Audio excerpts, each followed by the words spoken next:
डोळे मिटून घ्यायचे आणि डोळे मिटलेले ठेवणार होतो, पण शक्यतो स्वतःला सांगायचं मी झोपणार नाही. छान ऐकत राहायचं आहे, म्हणत राहायचं आहे. सुरुवातीला गुरुचा एक मंत्र आपण ऐकणार आहोत. गुरु ही व्यक्ती नाही आहे, शक्ती आहे. आणि त्या शक्तीचा अनुभव, त्या शक्तीला जोडलं जाणं, त्याच्यासाठी नाम हा स्विच आहे. स्विच दाबल्यानंतर जसं सर्किट पूर्ण होतं आणि लाईट लागतात, तसंच आहे. नाम घेतल्यानंतर मी आणि गुरु जोडले जातो. शांतपणे ऐकूया.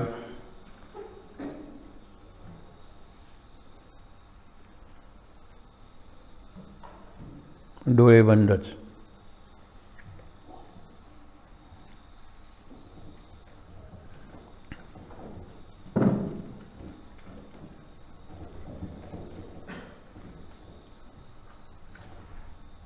गुरु गोविंद पदारविंद, गुरु गोविंद पदारविंद, चिन्मकरंद मनोमिलिंद, चिन्मकरंद मनोमिलिंद. गुरु शरणं हरि शरणं, गुरु शरणं हरि शरणं, गुरु हरि शरणं मोक्षपदं, गुरु हरि शरणं मोक्षपदं, मोक्षपदं, मोक्षपदं. डोळे बंदच ठेवायचे, शांत. गुरु आणि हरी दोघांना शरण, ही शरणागती हेच मोक्षपद आहे. सुमारे 2 तासांनी या वर्षाला आपण निरोप देणार आहोत. निरोप देण्यासाठी प्रकाशाची आपण निवड केलेली आहे आणि उद्या स्वागत करण्यासाठी प्रकाशाची निवड केलेली आहे. आपल्या देशाचं नाव आहे भारत. भा म्हणजे प्रकाश. आपण भास्कर म्हणतो. भास्कर म्हणजे सूर्य. जो प्रकाश करतो, प्रकाश देतो, तो भास्कर. प्रकाश ही एक शक्ती आहे, एनर्जी आपण म्हणतो. त्याचे निरनिराळे पैलू आहेत. हीट हा एक पैलू आहे. सदा सूर्य उगवला की जसा प्रकाश मिळतो, लाईट, तशी उष्णता मिळते, हीट. आणखीन 2 शक्ती आहेत. एक किरण मिळतात आपल्याला, रेडिएशन. आणि मगाशी सांगितलेली प्राणशक्ती मिळते. सूर्य हा विश्वाचा आधार आहे, आपल्या सर्वांचा प्राण आहे. खूप शांत वाटतंय. अत्यंत गंभीरपणे आपण या वर्षाला निरोप देणार आहोत.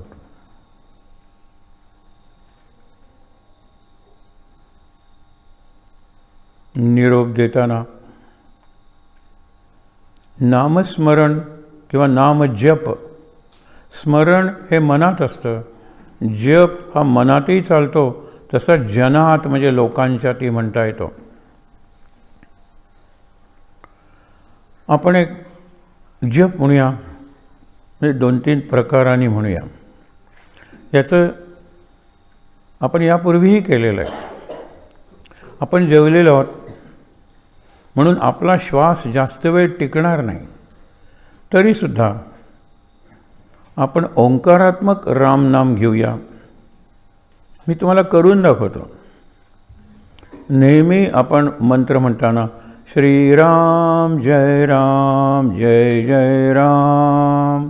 रा वाढवण्याकडे आपली प्रवृत्ती असते, जी शांत करणारी असते. आता मी श्री आणि रा शॉर्ट म्हणणार आहे, म्हणजे अगदी थोडक्या वेळात.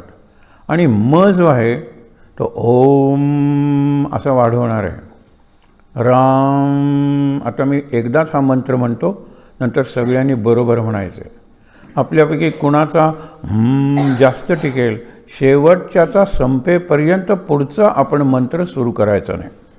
काही मंत्रच आपण म्हणणार आहोत, वरच्या आवाजातला मंत्र हा शेवटचा असेल. मी एकदा म्हणून दाखवतो. श्रीराम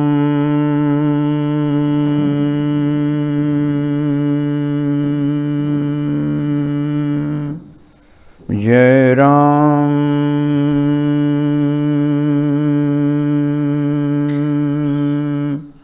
जय राम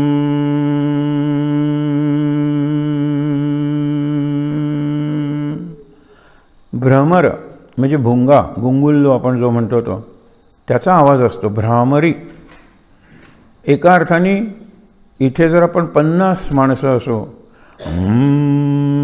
म्हणताना भ्रमर भुंगे आलेत आणि त्याने मंडप भरून गेलेला आहे. फार छान अनुभव आहे हा. हा जो आहे ना, त्याची स्पंदनं मसाज करणारी आहेत. बाहेर मसाज, आत मसाज. म्हणताना मला स्पंदनं जाणवतात, गालाच्या आत, गालाच्या बाहेर, संपूर्ण चेहऱ्यावर आणि अगदी मस्तकात सुद्धा. कंठात तर जाणवतातच, तिथूनच सुरू होतो ना. छातीत सगळीकडे सुंदर स्पंदनं म्हणजे व्हायब्रेशन्स. आणि मसाज म्हणजे मालिश, पण मसाजच शब्द सगळ्यांना कळतो. इनर मसाज शांतीसाठी, डोकं शांत होण्यासाठी आवश्यक आहे. काही वेळा आपण हा मंत्र म्हणूया. श्री आणि रा शॉर्ट म्हणायचा आणि वाढवायचा. शेवटच्याचा संपेपर्यंत सगळ्यांनी थांबायचं आणि नंतर पुढचं सुरू करायचं. करूया ना प्रयत्न, काय हरकत आहे. वर्षाला निरोप देतोय. ओंकारात्मक रामनाम मंत्रांनी देऊया. श्वास घेऊन सगळ्यांनी बरोबर सुरू करायचं आहे. श्रीराम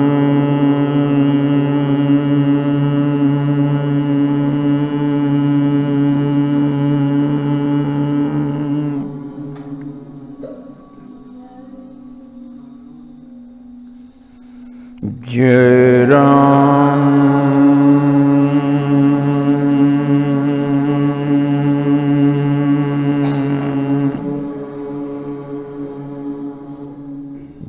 जय जय राम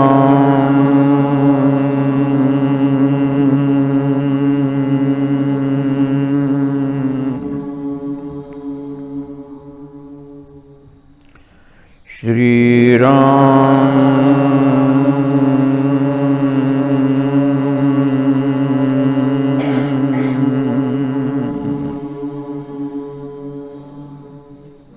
जय राम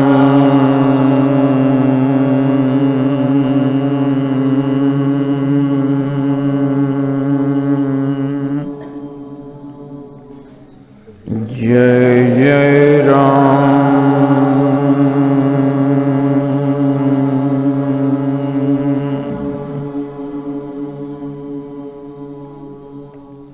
श्री राम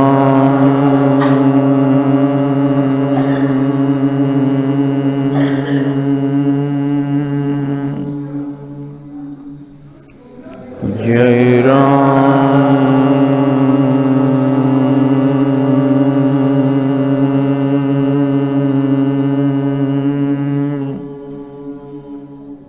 जय जय राम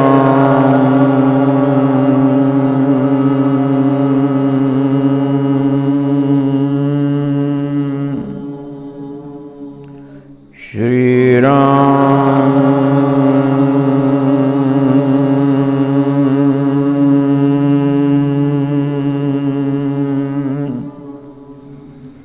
जय Ram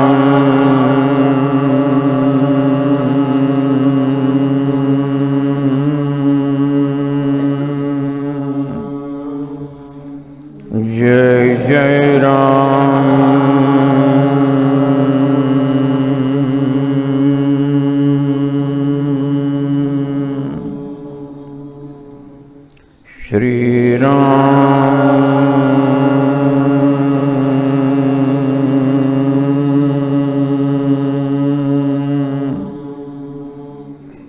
Jai Ram.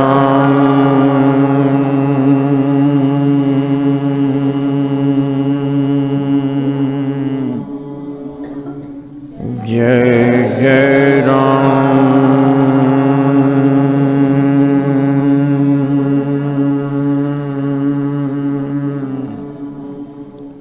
Shri Ram.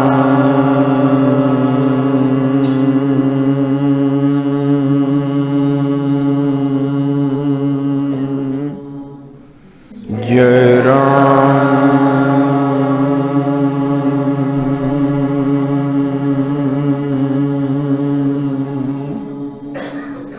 Jai Jai Ram.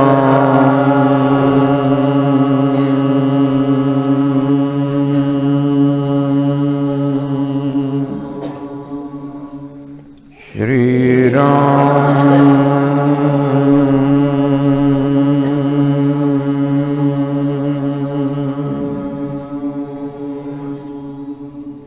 Jai Ram.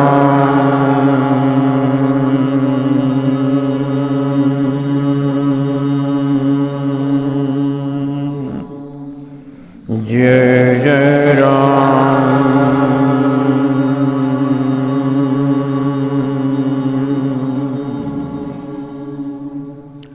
Shri Ram.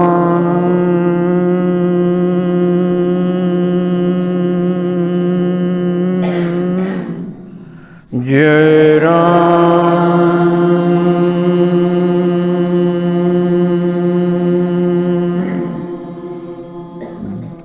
Jai Jai Ram.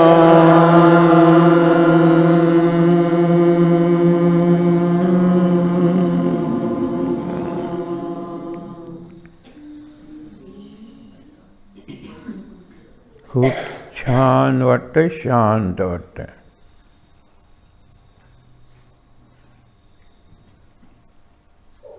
शांत. मंत्राचं जे सामर्थ्य आहे ते मंत्रावर विचार करण्यात आहे, मनन करण्यात आहे. मननात त्रायते त्याला मंत्र म्हणतात.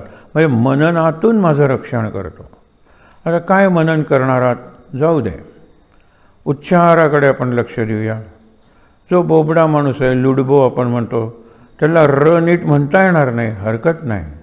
सगळ्यात शेवटी आहे तो भाव. भाव पाहिजे.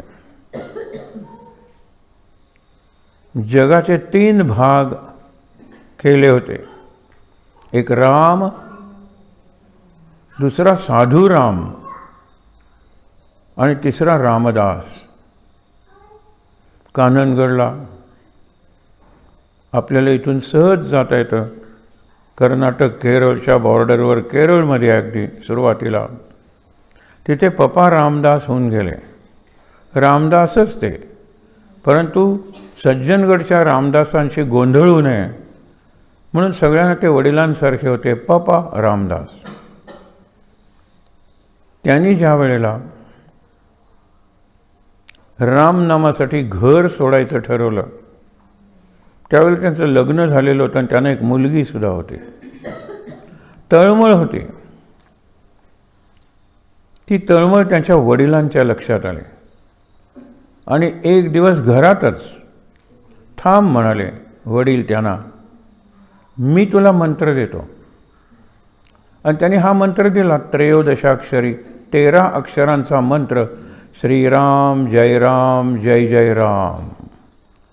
आणि सांगितलं काय, चांट धिस मंत्र ऑलवेज. हे विचार करायला लागले. ते इंजिनियर होते, तसे खूप नोकरीही केलेली होती. चिंतन होतं, विचार करायला लागले. चांट म्हणजे गा, नाम सदा बोलावे, गावे भावे जनासी सांगावे. हाची निरोप गुरूंचा, नामा परते न सत्य मानावे, गावे भावे. भावना आत ठेवून गायचं नाम म्हणजे त्याला चालच लावली पाहिजे असं नाही, आनंदात म्हणायचं, कंटाळून नाही आणि यांत्रिकपणे मेकॅनिकली नाही. म्हणून चांटचा अर्थ कळला. श्रीराम जयराम जय जयराम हे गायलं पाहिजे. चांट धिस, धिस म्हणजे हा मंत्र. आत्ता तुम्हाला सांगितलं की विचार कर की श्रीराम जयराम जय जयराम मधला हा राम कोण आहे? हा केवळ दशरथाचा मुलगा आहे का? मग त्याच्या यादी परशुराम झालेले आहेत, त्याच्यानंतर बलराम झालेले आहेत, असे 3 राम तर दशावतारातच आहेत. हा कुठला राम आहे माझा? असा विचार करत करत शेवटी उत्तर मिळतं की हा सगळ्यांच्या अंतर्यामी असलेला, आत असलेला आत्माराम आहे. श्रीराम जय हे मनन झालं. आणखीनही आपल्याला विचार करता येईल, पण मननात त्रायते. मनन केल्याशिवाय नुसता मंत्र पोपटासारखा किंवा यंत्रासारखा म्हणून माझं तारण होणार नाही, म्हणजे मला मुक्ती मिळणार नाही, आनंद मिळणार नाही. बस. चांट धिस मंत्र ऑलवेज. ऑलवेजचा आपला अर्थ आहे काय? सतत, नेहमी. आपण क्लॉक टाईमचा अर्थ घेतो ऑलवेज, पण ऑलवेज असे 2 शब्द आहेत. त्यांनी विचार केला की ऑलवेज म्हणजे सर्व मार्गावर, कुठेही तू जात असशील, चांट धिस मंत्र ऑलवेज, चांट धिस मंत्र.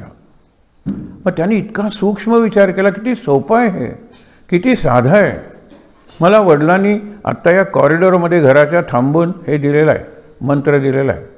आता मी आंघोळीला जाणार आहे, इथून बाथरूमपर्यंतसुद्धा मार्गच आहे ना. There is a way from veranda to bathroom. Always on this way chant this mantra. Shriram जय राम जय जय राम, श्रीराम जय राम जय जय राम, श्रीराम जय राम जय जय राम. मी पोचलो बाथरूमकडे. आंघोळ करून मला आता देवघराकडे जायचं आहे घरातल्या. परत it is a way from the bathroom to the god's room, देवघर. श्रीराम जय राम जय जय राम, श्रीराम जय राम जय जय राम, श्रीराम जय राम जय जय राम. मी देवघराकडे पोचलो, पूजा केली. आता मला स्वयंपाकघरात किचनमध्ये जायचं आहे जेवायला, डायनिंग रूममध्ये. दॅट्स ऑल्सो इज अ वे. सुरुवात. देवघरातून बाहेर पडलो, श्रीराम जय राम जय जय राम, श्रीराम जय राम जय जय राम, श्रीराम जय राम जय जय राम, श्रीराम जय राम जय जय राम. आलो डायनिंग टेबलपर्यंत. समजा तिथे जेवलो, आता मला ऑफिसला निघायला पाहिजे. It's also a way. On the way to office Shriram जय राम जय जय राम. आणि जर कोणी मित्र वगैरे भेटला तर मनातल्या मनात श्रीराम जय राम, मनातल्या मनात चालू राहील. ऑलवेज. ऑफिसमध्ये इकडून तिकडे श्रीराम जय राम जय जय राम मनात. बाहेरची कामं चालतील, चालू राहतील. आतला तो रामच ती कामं करत असतो ना. नंतर मी मंदिरात गेलो, ऑफिस सुटल्यानंतर श्रीराम जय राम जय जय राम, श्रीराम जय राम जय जय राम. मंदिरातून घरी आलो. असं ऑलवेज. That is important. आणि ऑलवेजवर नाम घेत गेला तर ऑलवेज म्हणजे सतत तुम्ही नाम घेताच. जल आणि स्थल. जल म्हणजे जल नाही, टाईम, वेळ. आणि स्थळ यांच्यात एक नातं आहे. आपण घराचं अंतर सांगताना हाफ अ किलोमीटर म्हणत नाही, 5 मिनिटाच्या अंतरावर आहे. 5 minutes is not the measure or unit of distance. Half a kilometre, पण आपण म्हणतो 5 मिनिटाच्या अंतरावर आहे. So the time and distance. तसं ऑलवेज म्हणजे सगळे मार्ग, आणि ऑलवेज म्हणजे सर्व वेळी. किती सोपा पण किती अर्थ असलेला मंत्र आहे. बाहेर पडले घराच्या, परवानगी घेतली पत्नीची, मी येईन परत, बघूया. पण मला रामाचा अनुभव आल्याशिवाय, रामाचं दर्शन झाल्याशिवाय मी परत येणार नाही. विचार केला, 13 कोटी वेळा जर नाम घेतलं तर रामाचं दर्शन होतं असं म्हणतात. पण 13 कोटी म्हणजे किती वर्ष. म्हणून श्रीराम जय राम जय जय रामच्या आधी जर मी ओम लावला तर माझं काम अर्ध्या वेळात होईल. हल्ली आपण ज्याला डबल इंजिन म्हणतो, ओम हे एक इंजिन आणि श्री हे एक इंजिन. श्रीराम जय राम जय जय राम. आणि त्यांनी म्हणायला सुरुवात केली. आपण त्या पद्धतीने काही वेळा तो म्हणूया. मी सांगतो, माझ्यानंतर म्हणायचं आहे. पहिल्यांदा मी म्हणतो ते ऐका तुम्ही, आणि सगळ्यांना जमणार आहे. सोपं आणि खूप गोड आहे, अत्यंत मधुर आहे. नीट ऐका. ओम हा मी आधीचा म्हणला, नंतर मंत्रात जोडलेच जाणार आहेत ओमने. ओम श्रीराम जय राम जय जय राम. ओम श्रीराम जय राम जय जय राम. ओम सगळ्यांनी म्हणूया. ओम श्रीराम जय राम जय जय राम. ओम श्रीराम जय राम जय जय राम. ओम श्रीराम जय राम जय जय राम. ओम श्रीराम जय राम जय जय